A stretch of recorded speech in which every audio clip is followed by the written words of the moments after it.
फक्त लग्न जमवा. कार्य उत्तम करण्याची जबाबदारी आमची. 5,500 चौरस फुटांचं भव्य सभागृह, वधूवर पक्षासाठी स्वतंत्र खोल्या, पार्किंग मुबलक प्रमाणात, सुग्रास भोजनाची वेगळी व्यवस्था, शांत प्रसन्न वातावरण. दादासाहेब दरोडे सभागृह. संपर्क ताटके केटरर्स 98 220 53 458. मग येताय ना मंगल कार्यासाठी? आम्ही सज्ज आहोत आपल्या स्वागतासाठी.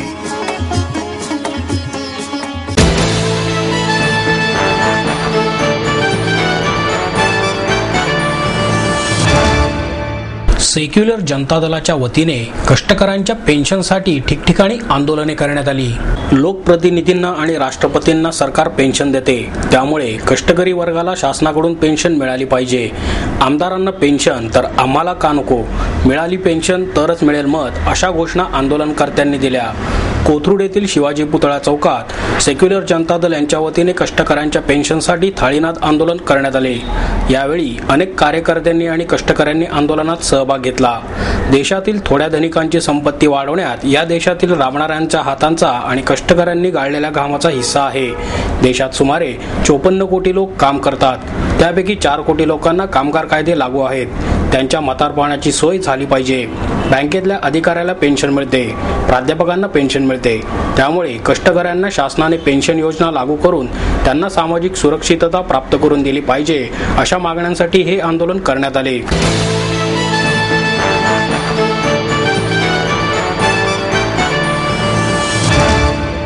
दिवंगत अभिनेते वसंत शिंदे यांच्या जन्मशताब्दी निमित्त आयोजित कार्यक्रमात ज्येष्ठ अभिनेत्री लीला गांधी यांनी त्यांच्या आठवणींना उजाळा दिला.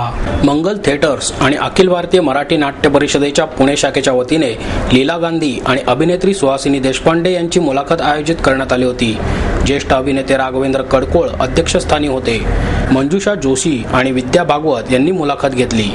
अण्णांबरोबर काम करताना आलेले अनेक अनुभव यावेळी गांधी यांनी सांगितले. गांधी म्हणाल्या, रंगमंचावर सहकलाकाराला सांभाळून घेणारे अतिशय विनोदी व्यक्तिमत्व अशी वसंत शिंदे यांची ओळख होती.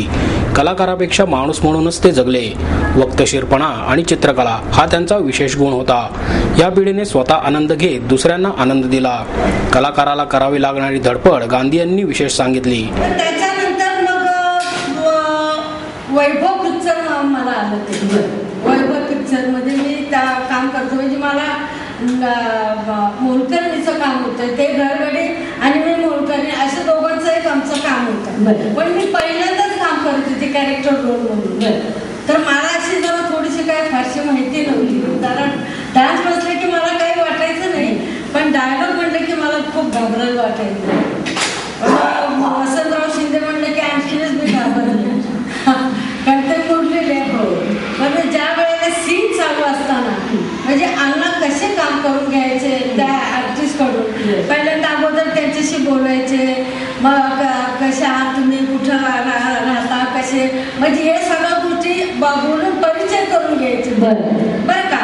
आणि नंतर मग आता आपला काय रोल आहे याच्यामध्ये, मग ते समजून सांगायचं की आपण असं असं केलं पाहिजे, तसं तसं केलं पाहिजे. पण मग म्हटलं मला मी आहे ना, काळजी करू नका तुम्ही, मी आहे ना, पण तुम्ही घाबरू नका तिथे त्या सीनला. म्हणजे असं त्यांचा एक स्वभाव होता की नवीन आर्टिस्टला सांभाळून नेण्याचं त्यांचा एक कार्यभाग होता आणि ते खूप सांभाळून मला त्या याच्यामध्ये घेतलं. सुहासिनी देशपांडे म्हणाल्या, सोबतच्या कलाकाराचे काम चांगले व्हावे यासाठी ते कायम प्रयत्न करायचे. आपल्यापेक्षा लहान व्यक्तीकडून काही शिकण्यात त्यांना कधीच कमीपणा वाटत नसे. विनोद मूर्ती वसंत शिंदे यांच्या नावाने देण्यात येणाऱ्या विनोदवल्ली पुरस्काराची घोषणाही यावेळी करण्यात आली.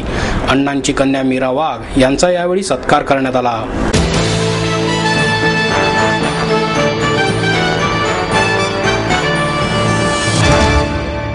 भारिप बहुजन महासंघाच्या वतीने हेल्मेटधारक दुचाकी स्वारांचे तिरंगी झेंडा आणि गुलाबाचे फूल देऊन स्वागत करण्यात आले. 15 ऑगस्ट या स्वातंत्र्य दिनाचे औचित्य साधून अलका चौक येथे दुचाकी चालक यांनी हेल्मेटचा वापर केला म्हणून आणि 4 चाकी चालक यांनी सीट बेल्टचा वापर केल्याबद्दल भारिप बहुजन महासंघाच्या वतीने त्यांना तिरंगा झेंडा आणि गुलाबाचे फूल देऊन स्वागत करण्यात आले. भारिप बहुजन महासंघाच्या महाराष्ट्र प्रदेश महिला आघाडीच्या सदस्या वैशाली चांदणे यांच्या मार्गदर्शनाखाली या उपक्रमाचे आयोजन करण्यात आले होते. दुचाकी चालकांनी सर्वांनी प्रवास करताना हेल्मेटचा वापर करून आपला जीव वाचवावा यासाठी पुढाकार घेऊन भारिप कार्यकर्त्यांनी हेल्मेट धारकांचे स्वागत केले, तर हेल्मेट न वापरणाऱ्या दुचाकी चालकांना हेल्मेट वापरण्याची विनंती यावेळी त्यांनी केली. दीपक ओव्हाळ, संजय भिंगा, अप्पा माने, अभिमान साबळे, दत्ता सुरपे, आशा भालेकर, सुषमा देसाई, अनिता छत्रे, वर्षा सुरपे आदी कार्यकर्ते आणि पदाधिकारी यावेळी उपस्थित होते. महाराष्ट्राचे माजी मुख्यमंत्री विलासराव देशमुख यांना यावेळी श्रद्धांजली वाहण्यात आली. राष्ट्रगीतानंतर या उपक्रमाचा समारोप करण्यात आला. या ठिकाणी भारिप बहुजन महासंघाने हेल्मेट संदर्भामध्ये जनजागृतीचा कार्यक्रम आज 15 ऑगस्टच्या दिनाचं औचित्य साधून घेतलेला आहे. आज देशाला स्वातंत्र्य मिळून 65 वर्ष पूर्ण झालेली आहेत. आपण सर्वजण कायद्याचं पालन करत असताना आपलं देखील स्वतःचं संरक्षण केलं पाहिजे. आपल्या स्वतःच्या जीवाची देखील आपण काळजी घेतली पाहिजे. कारण आज आपण बघतोय की टू व्हीलर गाडी चालवत असताना बरेचसे अपघात हे डोक्यावर पडून हेल्मेट नसताना बरेच जण मृत्युमुखी पडलेले आहेत. त्यामुळे आपण जर हेल्मेट जर घातलं तर आपण आपल्या स्वतःचा जीव वाचवू शकतो. कारण आपण डोक्याला इतकं जपतो. कारण आपण जर पावसात चाललो तर आपल्याला छत्री हवी असते, कारण आपण आपल्या डोक्याची काळजी घेतो की आपलं डोकं भिजू नये, मग आपल्या डोक्याला इजा होऊ नये म्हणून देखील आपण हेल्मेट घातलं पाहिजे. आणि अशा पद्धतीने आपण आपली काळजी घेतली पाहिजे. आणि बरेचसे अपघात हे डोक्यावर पडून झालेले आहेत. त्यामुळे इथून पुढच्या काळामध्ये आपण हेल्मेट घालून आपला जीव वाचवावा, कायद्याचं पालन करावं आणि हेल्मेटची जनजागृती ही समाजामध्ये लोकांमध्ये झाली पाहिजे. म्हणून भारिप बहुजन महासंघाने हा उपक्रम हाती घेतलेला आहे की आपण सर्व नागरिकांनी, मी या ठिकाणी भारिप बहुजन महासंघाच्या वतीने तमाम जे टू व्हीलर नागरिक माझे बंधू भगिनी चालवतात त्या सर्वांना भारिप बहुजन महासंघाच्या वतीने या ठिकाणी आवाहन करते, विनंती करते की आपण हेल्मेट घालून आपण आपल्या गाड्या चालवाव्यात. त्यामुळे आपण आपल्या स्वतःचं रक्षण करू शकतो आणि त्याच पद्धतीने आपण कायद्याचं देखील पालन करू शकतो. त्यामुळे या ठिकाणी मी भारिप बहुजन महासंघ पुणे शहराच्या वतीनं या ठिकाणी आपल्या सर्वांना पुन्हा एकदा विनंती करते की आपण हेल्मेट घालावं व 15 ऑगस्ट स्वातंत्र्य दिनाच्या सर्वांना या ठिकाणी भारिप बहुजन महासंघाच्या वतीनं या ठिकाणी आपल्या सर्वांना मी हार्दिक शुभेच्छा देते.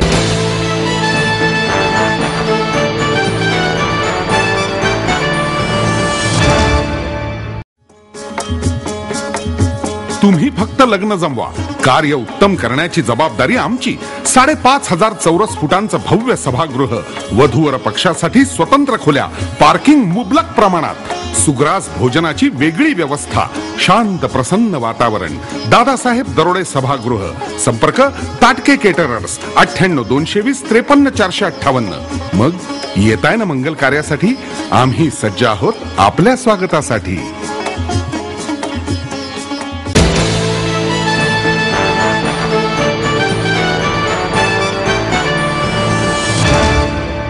महाराष्ट्र शासनाने केलेल्या संपबंदीच्या कायद्याविरोधात विविध कामगार संघटनांच्या वतीने जिल्हाधिकारी कार्यालयासमोर निदर्शने करण्यात आली. यावेळी पुणे महानगरपालिका कामगार संघटनेच्या मुक्ता मनोहर, ज्येष्ठ समाजवादी विचारवंत आणि सोशलिस्ट पार्टीचे अध्यक्ष भाई वैद्य, परिचारिका संघटनेच्या महाराष्ट्र प्रदेशाध्यक्ष अनुराधा आठवले, पिंपरी चिंचवड महानगरपालिका कामगार संघटनेचे बमनराव जिंजुर्डे, सुभाष सारीण आणि किशोर ढाकळे, हमाल पंचायत, भगतसिंग ब्रिगेड, LIC कामगार संघटना, रेल्वे कामगार संघटना, बँक कामगार संघटना, C2 आणि आयटक कर्मचारी संघटना आदी 85 संघटना या आंदोलनात सहभागी झाल्या होत्या. अत्यावश्यक सेवा परिरक्षण कायदा 2011 पास करून महाराष्ट्र शासनाने संपावर बंदी आणली असून संप करणाऱ्यांवर फौजदारी कारवाई करण्याचे अमर्याद अधिकार पोलीस खात्याला देणे म्हणजे कामगारांच्या मानवी अधिकाराची पायमल्ली करणे होय. अशा शासनाचा आम्ही धिक्कार करतो, असे स्पष्ट मत C2 या कामगार संघटनेच्या वतीने यावेळी व्यक्त करण्यात आले.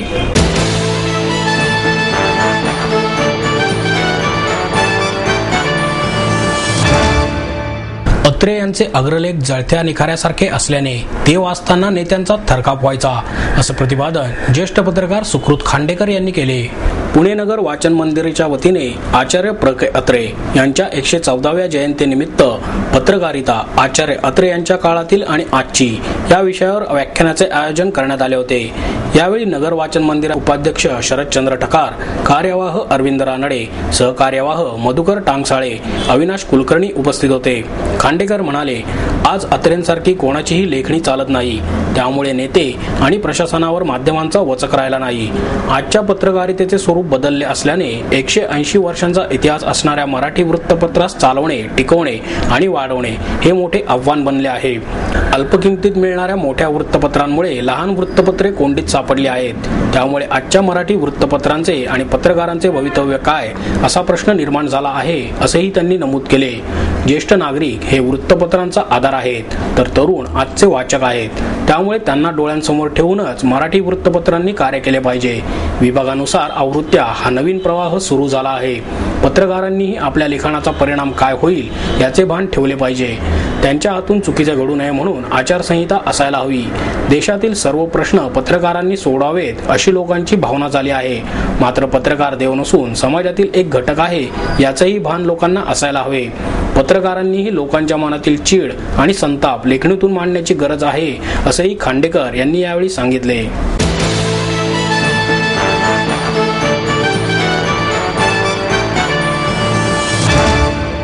महिलांनी आपले जीवन हेल्दी लाईफस्टाईलने जगले पाहिजे, असे मत मराठी अभिनेत्री सोनाली कुलकर्णी हिने व्यक्त केले। मेहता पब्लिशिंग हाऊसच्या वतीने प्रकाशित आणि डॉक्टर आशिष बोरकर तसेच डॉक्टर गौरी बोरकर लिखित स्थूलतेला करा टाटा या पुस्तकाचे आणि DVDचे प्रकाशन सोनाली कुलकर्णी हिच्या हस्ते करण्यात आले। यावेळी मेहता हाऊसचे सुनील मेहता आणि अखिलेश मेहता उपस्थित होते। सोनाली म्हणाली, सध्याच्या धकाधकीच्या जीवनामध्ये प्रत्येक स्त्रीला स्वतःकडे लक्ष द्यायला वेळ नसतो। अशा वातावरणामध्ये महिलांमध्ये वाढणारी स्थूलता कमी करण्यासाठी व्यायाम करणे गरजेचे आहे। एकाच वेळी स्थूलतेवर आधारित पुस्तक आणि DVD मराठी वाचकांना मिळणार आहे। ही प्रथमच संधी उपलब्ध करून देण्यात आली आहे। आतापर्यंत इंग्रजीमधून या विषयावर भरपूर लेखन झाले असून त्याचे मराठीत भाषांतर करण्यात आले आहे, त्यामुळे महिलांना हे पुस्तक फार उपयोगी पडेल, असेही सोनाली हिने सांगितले।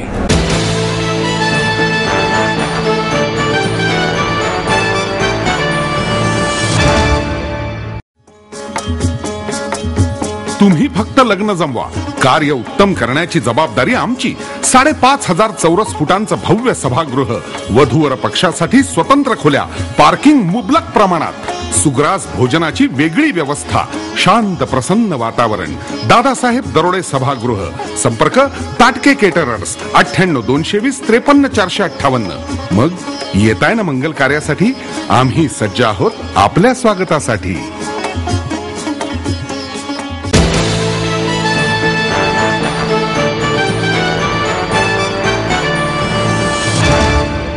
आणि याबरोबरच हे बातमीपत्र संपलं। पुन्हा भेटूया उद्या याच वेळी। नमस्कार।